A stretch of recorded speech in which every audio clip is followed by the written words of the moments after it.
Hi friends, இன்றைக்கி evening snacks வந்து என்னென்னு பார்த்துடலாமா? எனக்கு வந்து பானிபூரி தான் ஒரே கிரேவிங்காக இருந்தது. பட் கடையில் வந்து பானிபூரி வந்து அவைலபிள் இல்லை. அதனால் வந்து மசால் பூரி தான் வந்து வாங்கிட்டு வந்து கொடுத்துருந்தாங்க. ஸோ அதையவே நம்ம ஹெல்த்தியாக சாப்பிட்லான்னா கொஞ்சம் சுண்டல்லாம் கடைக்காரங்களை வந்து கொஞ்சம் அதிகமாக போட்டு தர சொல்லலாம். அண்டு வெஜிடபிள்ஸ் வந்து கொஞ்சம் அதிகமாக ஆனியன்ஸ், கேரட்ஸ்லாம் கொஞ்சம் சேர்த்து, கொத்தமல்லி எல்லாம் சேர்த்து கொஞ்சம் ஹெல்த்தியாக அதை வந்து நம்ம சாப்பிட்லாம். பூரி எல்லாமே நான் நல்லா உடச்சி போட்டுட்டு இந்த மாதிரி மிக்ஸ் பண்ணிட்டேன்.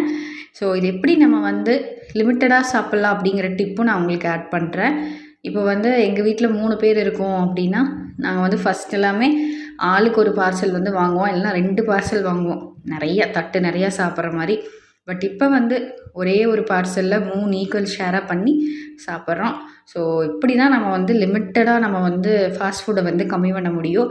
ஸோ நீங்கள் எப்படி அப்படிங்கிறத கமெண்ட்டில் சொல்லுங்கள். பாய் பாய்.